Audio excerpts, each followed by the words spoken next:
third chapter, Journey to the End of the Earth, written by Tishani Doshi. In this chapter, in this essay, the writer describes her journey to the Antarctica. This journey was a part of the program called Student on Ice. It aimed at teaching the students about the importance of preserving the environment. The writer says that man has depleted the nature resources and has polluted the environment. It has resulted in global rise in temperature. This will have serious effect. The Antarctica is the best place to study the past, present and the future of the earth. ये जो कहानी आप पढ़ेंगे इस निबंध के अंदर, जो इसके लेखिका है उसने अंटार्कटिका की अपनी यात्रा के बारे में बताया है और उन्होंने इस यात्रा के अंदर एक कार्यक्रम जिसका नाम था बर्फ पर विद्यार्थी, ये उसके अंदर बताया गया। उन्होंने कहा है कि बर्फ पर विद्यार्थी ले जाने का उद्देश्य है कि जो आने वाली पीढ़ी है उन्हें अपने आंखों के सामने बदलते हुए जो नेचर है उसके बारे में दिखाया जाए। और अंटार्कटिका एक सबसे अच्छी जगह बताई गई है।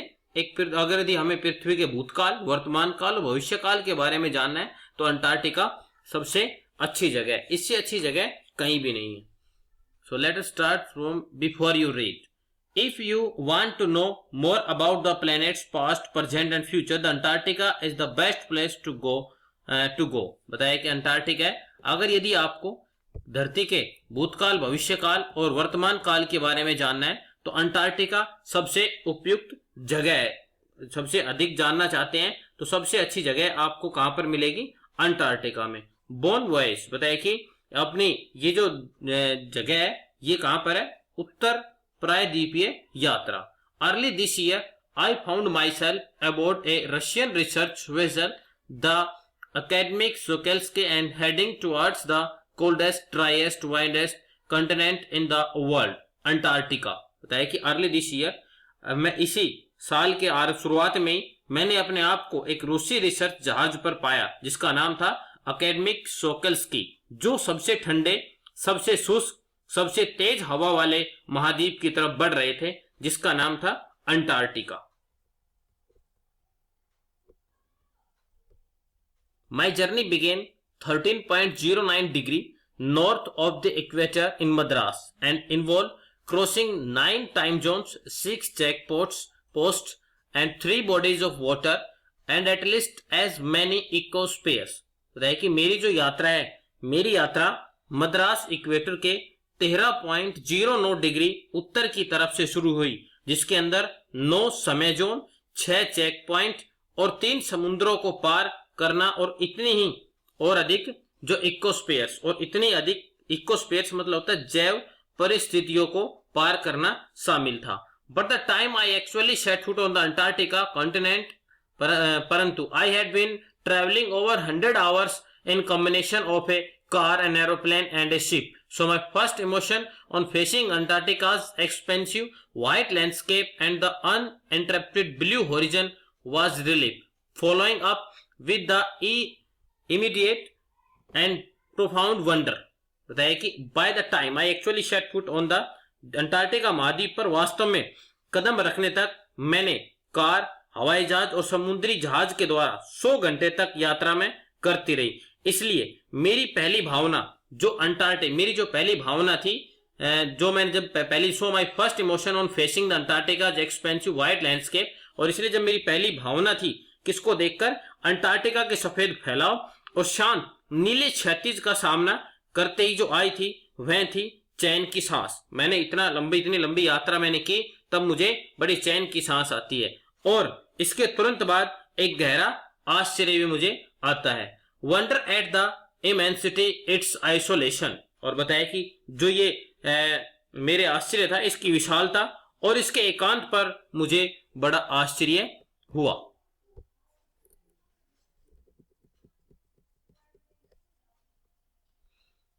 Its isolation, but mainly at how there could ever have been a time when India and Antarctica were the part of the same landmass.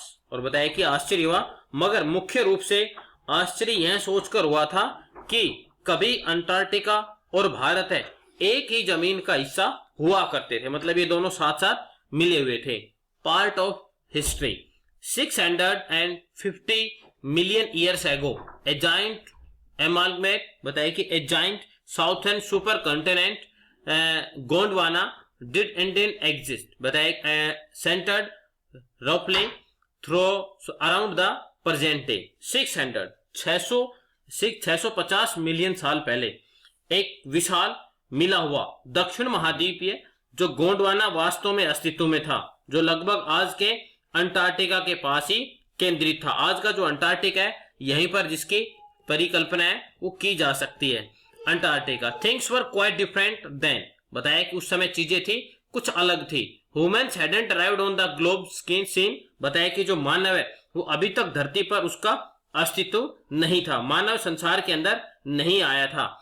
And the climate was much warmer, और बताया कि जो मौसम है वो भी अधिक गर्म था। Hosting a huge variety of flora and fauna, flora and fauna का मतलब होता है जीव और वनस्पति, बताया कि जो कि एक बहुत बड़ी विभिन्नता वाले अलग अलग प्रकार के जीव और वनस्पति जगत को पाले हुआ था। For the 500 million years Gondwana thrive का मतलब होता है फलना फूलना, बताया कि 500 मिलियन सालों तक गोंडवाना फला और फूला। But around the time when the dinosaurs were wiped out, और बताया कि परंतु लगभग उस समय जब डायनासोर्स है वाइप्ड आउट मतलब लुप्त हो जाना, जब वो लुप्त हुए, and the age of the mammals, mammals मतलब स्तनधारी, गोट अंडर वे, और बताया कि और स्तनधारियों का युग आने वाला था। The land mass was forced to separate into countries, और बताया कि वह जमीन का टुकड़ा है देशों के रूप में बढ़ने के लिए बाध्य हो गया था। Shaping the globe much as we know it today, और बताया कि उस प्रकार की जो पृथ्वी है जैसे कि आज हम देखते हैं इस तरह की धरती के अंदर ढल जाती है। To visit Antarctica now is to be a part of the history, to get a grips of where we have come from and where we could possibly be heading. To visit Antarctica, बताया कि Antarctica की यात्रा करने का अभिप्राय है। Antarctica की यात्रा करने से हमें समझ में आता है उस इतिहास का हमें अंग बनना है, उस स्थान को हमें देखना है जहां से हम आए हैं और शायद उसी ओर हम बढ़ रहे हैं। It's to understand the significance of the coralline and faults and the Precambrian granite shales, ozone and carbon evolution and extinction, बताया कि इट इज टू अंडरस्टैंड, और बताया कि इसका अर्थ है जो कोरलिन सतह है और प्री कैम्ब्रियन ग्रेनाइट की जो ढलाने हैं उनके ऊपर ओजोन और जो कार्बन है विकास और विनाश है, इन सब का महत्व हमें वहां पर जाकर समझ में आता है। When you think about all that can happen in million years, बताया कि जब आप उन सब के बारे में सोचते हैं जो 1 मिलियन वर्ष में हो सकता है, ये सब चीजें 1 मिलियन वर्ष है वो बीत जाते हैं होने में। It can get pretty mind boggling, बताया कि यह तो एक दिमाग को झकझोर कर देने वाली एक भावना है।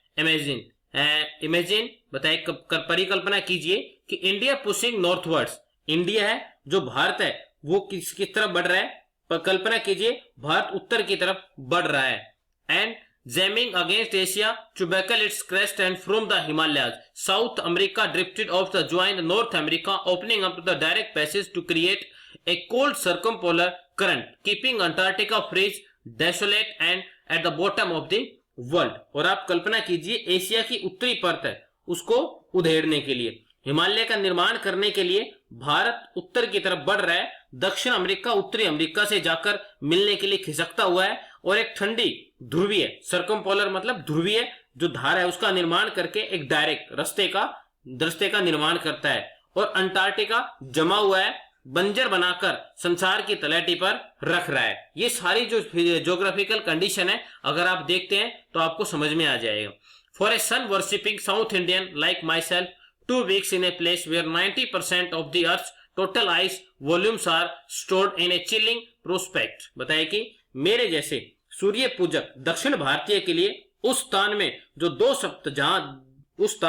2 सप्ताह रहना जहां संपूर्ण पूरी पृथ्वी का 90% बर्फ का भंडार है, और ये जो स्थिति थी बड़ी ही कष्टदायक थी। Not just for volumes are stored in chilling prospect, not just the circulatory and the metabolic function, बताया कि केवल रक्त संचार और शरीर की भौतिक व रासायनिक क्रियाओं के लिए नहीं, but also for the imagination, परंतु बल्कि कल्पना के लिए भी।